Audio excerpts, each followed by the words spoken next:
never knew about certain cars, or I just look up cars just to see what's around me, like, you know, like in terms of like where their price is at. I'm like, okay, I'm like, can I afford one at the moment? No, obviously not, but you know, I just like looking at it. Probably a bad habit, but you know, here I am. But no, for this one, I think it's probably gonna go based off of like some of my favorite like 4-cylinder engines, to be honest, or just 4-cylinder cars. Like whether they sound good or not, that's more a thing for you. Obviously, some people really don't think that 4-cylinder engines sound that good. I think if you put the right exhaust, maybe, but if you don't, then just leave it alone. Leave it where it's at, right? Keep the sound to yourself. Like there's some I actually do like, but for 4-cylinder engines, now this is for I don't care, right? This is just from a performance standpoint, I guess, or just in terms of cool factor. I'd say some of these might not be reliable, but you know, that's the way it is. Like I think one of the cars I do really like, based off of just how it looks and all that stuff, is an Alfa Romeo 4C. And say that's literally just like one of the craziest little cars I think I've ever seen. Power wise, it's nothing impressive. Weight wise, it weighs not a lot, right? It's in the mid 2,000 pound range. You know, like this is not a big car. It's a mid-engine 4-cylinder and single turboed, and it has, I think the power output's like 236 on its power, and then torque is around 257 or something, right?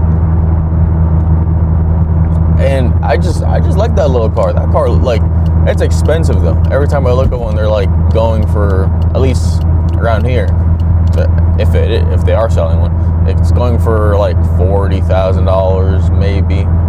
Like if it's a decent mileage one, maybe high 30s, maybe. I think the only reason is the fact that this is not exactly a common car. This is quite an exotic vehicle. But some other things I do like about it is it has it's a 6-speed dual clutch from Alfa Romeo. All right.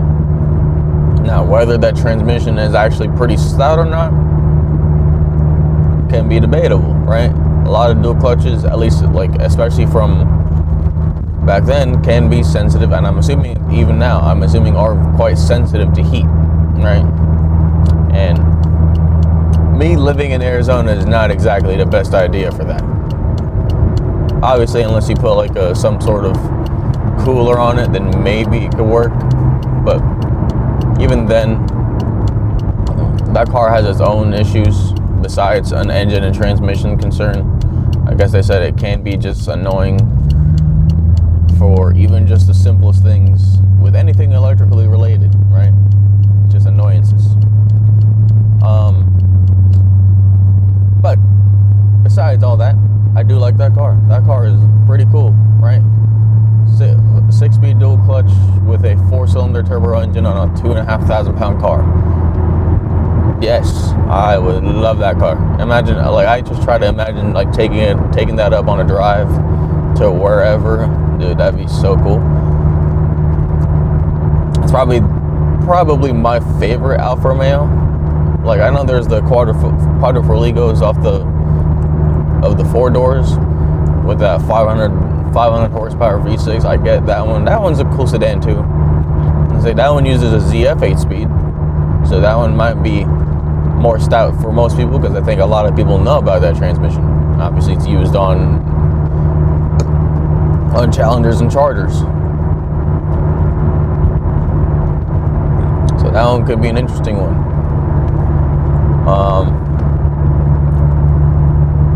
Like, I think besides those two, you know, in terms of just the 4-cylinder world, yeah, it's definitely the 4C.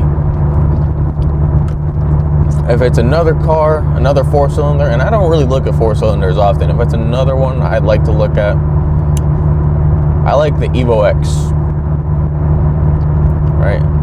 And not the 4G60, not that engine. No, I like the very last Evo, the one with the 4B11, which is its final version of basically the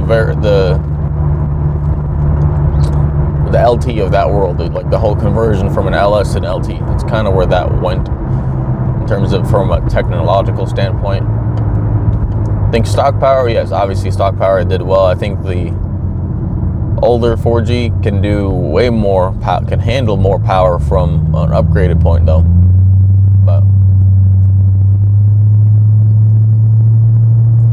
for me, I just like that Evo X. I think that's just a cool little car. Again, with these little performance 4-cylinders, they don't make these cars like super cheap at all, right?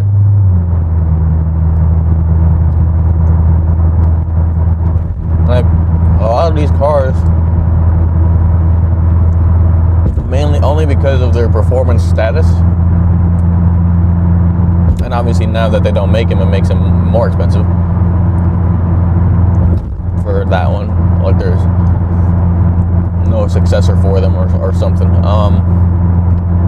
But same thing. I think it costs a little bit less than the 4C, just because the 4C being an Italian brand, like an Italian car, for some reason that just seems to be more expensive. But yes, in terms of cost of repairs, if something were to go wrong, the 4C will be more expensive to fix up than probably most of these cars that I enjoy. Just because parts are, from Italy and whatnot. I'm like, it's just the way it goes. It can be annoying. Like that one, but Evo X, I like that car. Right, you got one or two transmissions. Now, this one, I think, if you just want to deal with less hassle, I guess, probably get the manual trans. So, because it has either a 5-speed manual or a 6-speed dual clutch.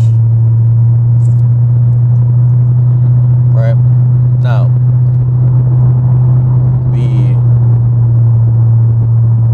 the 6-speed dual clutch that they have from Mitsubishi, which is like their little twin clutch system. It's like a twin clutch SCT, I think, or SST. When it works, it is godly quicker than the 5-speed. And I don't think anyone can really debate that, where you've got to be pretty much the top, like, 1% or something to really outshift a dual clutch transmission, a well done dual clutch transmission.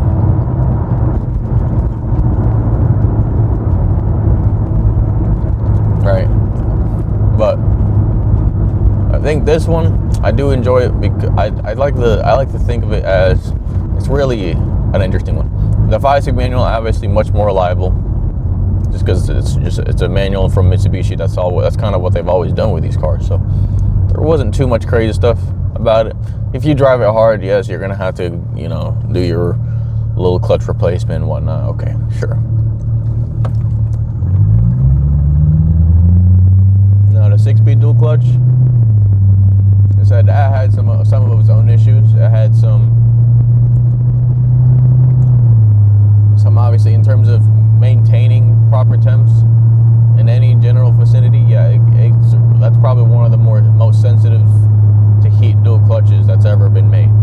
And the cooler is not, I guess, good enough to kind of hold it down, especially because I think if you have that, some people might daily that car. Like if you're crazy, no, I'm like, it's nothing crazy. Right, it's a fun little car. I just like the fact that it's like a rally-like car. I like rally-style cars too. But I sometimes I'm like, maybe I should get a dual clutch. Right? Now, the one thing that does not change regardless if you get a stick or an automatic of that. Only thing that doesn't change is one thing. You should probably, if it hasn't already been done, do a relocation kit for the AYC pump, right? It's an active yaw pump. There's that one is it's in the passenger wheel well, and it is very, very prone to corrosion just because of where it's at, right? It's kind of just out in the open. Kind of sucks with where that one is, but there are some stuff where people have done some relocation kits for it. Just do that, get that out the way, because that's an expensive thing. AYC pumps, from what I've seen, depending on where you are, could probably be somewhere between $1,000 and $4,000. I'm like, that's not, and it's probably, probably needed, being an active yaw controller. You're gonna kind of need that for that car. So, you'll probably get that relocated. And that's the only thing that doesn't really change. You're gonna just, it's kind of like the way the LS7s are for the C6s.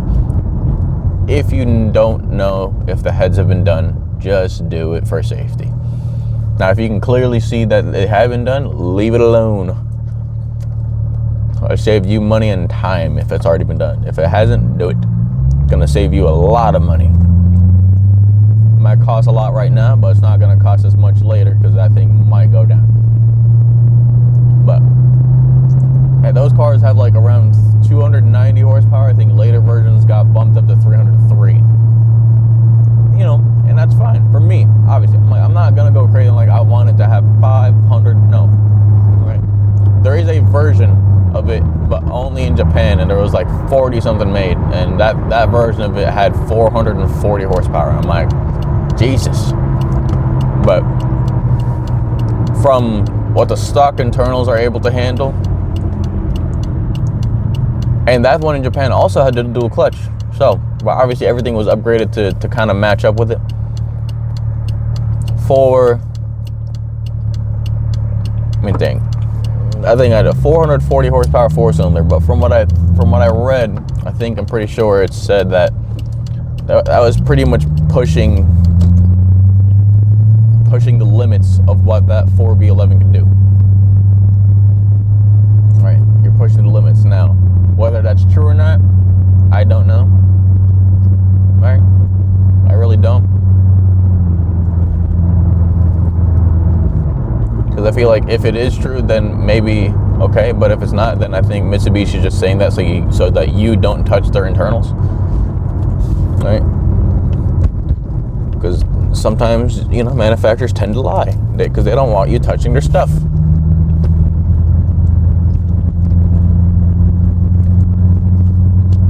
But that's only more of a Japan exclusive, so I'm like, all right. Let me see. But I think the last one that I really do like to look at, I've seen all these other ones, Civic Type R's. I'm like, I like looking at cars that no one ever really talks about. I like the Cadillac CT4 V Series. Not the Blackwing, the V Series.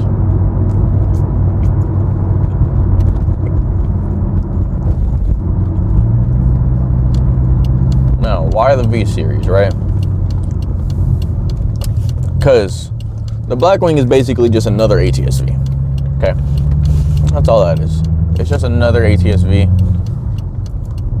Nothing super crazy. It's still, nothing super great. No, it is, right?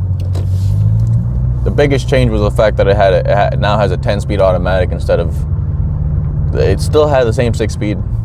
Only thing that changed was an automatic transmission. It went from an 8L90 to a 10-speed.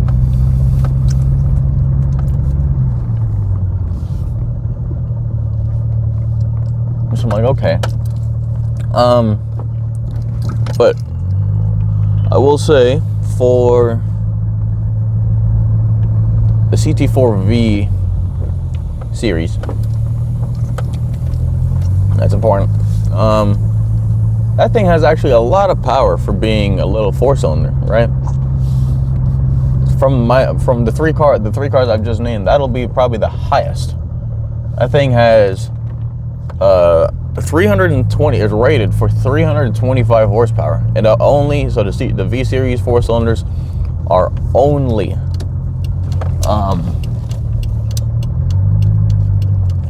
10-speed automatics. They do not offer that in a manual, right? That's more for the Blackwing.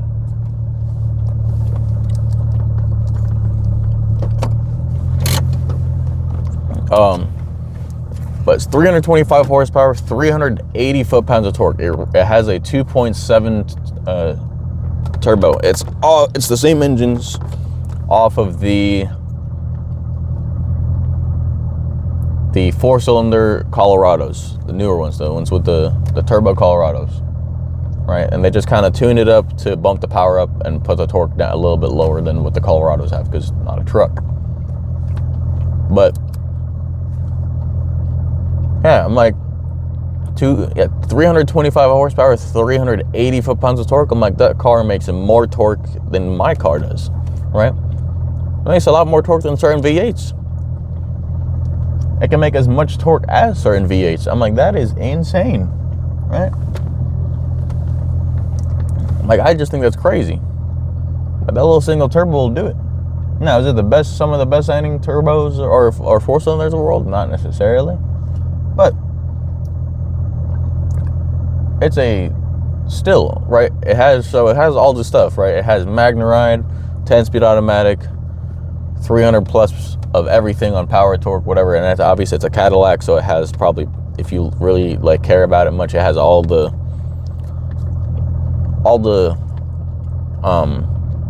technology of like touchscreens and all this stuff. That's the way they are, you know. It's a Cadillac. It is a luxury brand. They will do that.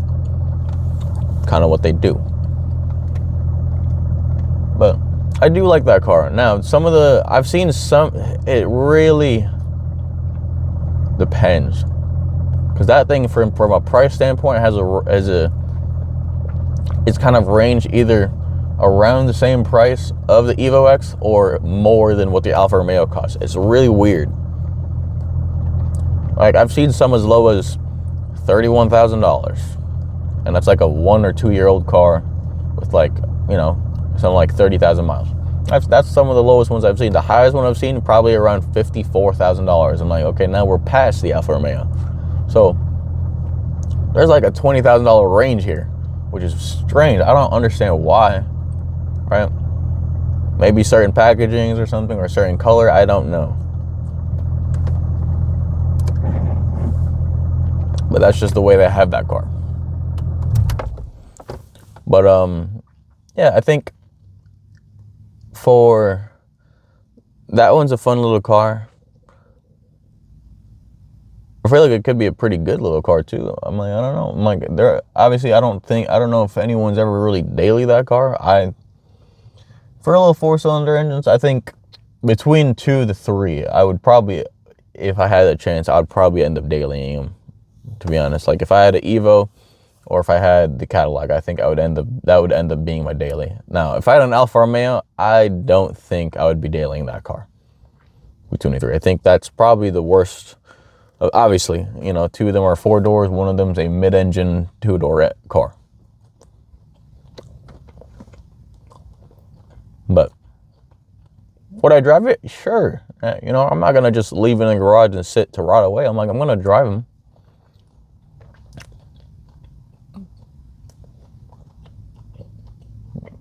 Just because it's, you know, it's fun little cars. Especially, I think that in terms of from a fun factor, I think if you're on your own, I think the Alfa Romeo could be some of the more fun cars. I think overall, yeah, probably the other two would be more fun from every standpoint,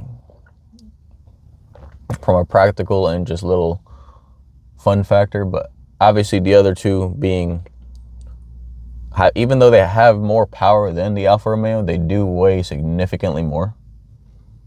Right, they're in the 3 to 3,500 pound range. So, but it is what it is for them. You know, that's just how they do it. But I think from those three are some of my favorites. I for sure have more, but I'll probably put that in another video though. So, but let me know what you guys think. I'm about to head out now. I'm gonna go to work. You guys have a great day. I'm out.